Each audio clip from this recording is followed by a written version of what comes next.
Bonjour à tous. Aujourd'hui, je souhaite aborder plusieurs aspects du monde du travail qui suscitent de réelles préoccupations.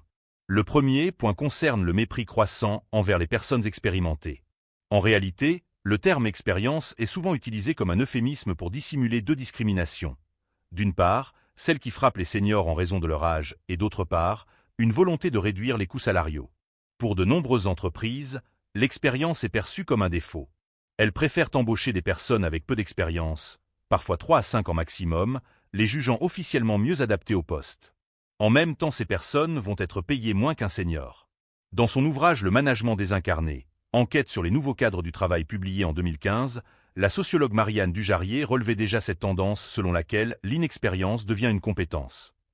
Plus récemment, en 2020, Daniel Linard, dans L'insoutenable subordination des salariés, montre que l'inexpérience est devenue la norme dans le recrutement de cadres. Pour certains recruteurs, l'expérience passée représente une résistance à l'innovation, vue comme une incapacité à s'adapter au changement. Daniel Linard précise que l'intérêt pour le passé devient suspect, renvoyant à une nostalgie contre-productive. Ce dénigrement de l'expérience a des effets catastrophiques pour les seniors, qui voient leur avenir professionnel compromis alors même qu'ils doivent travailler plus longtemps. Mais les entreprises sont prises à leur propre piège, puisque maintenant elles se plaignent d'une jeune génération qui se désintéresse de la stabilité professionnelle et qui s'implique peu. Un juste retour de bâton pour les entreprises qui misent tout sur les jeunes et qui en retour ne récoltent que de l'indifférence. La leçon à retenir ?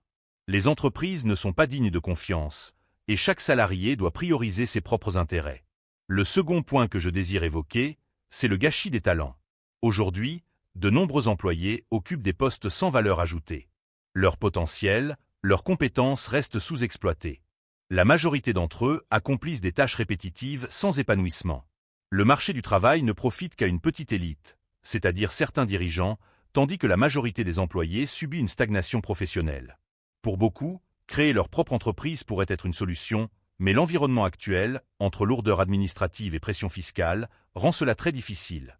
Enfin, le troisième point, c'est le chantage à l'emploi, une stratégie pour limiter les revendications salariales et les améliorations des conditions de travail. Cela commence souvent dès l'entretien d'embauche, où des salaires injustes sont proposés sous prétexte de ne pas être négociables ou de manque de moyens. Une fois en poste, la peur de perdre son emploi est exploitée pour empêcher les demandes de promotion ou pour y répondre défavorablement.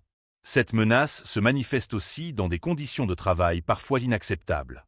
Changer d'entreprise régulièrement est souvent la meilleure défense contre ces pratiques. Non seulement cela permet une progression de salaire, mais cela offre un moyen de sortir d'environnements toxiques. Les personnes avec des compétences recherchées sont en position de force. Pour d'autres, la solution réside peut-être dans la création d'entreprises, bien que cela reste un pari risqué. Les sujets du jour brossent un tableau sombre du monde du travail actuel, il serait pourtant possible de l'assombrir encore. N'hésitez pas à donner votre avis dans les commentaires. Si vous avez aimé cette vidéo, un j'aime et un abonnement sont les bienvenus. À bientôt pour d'autres vidéos.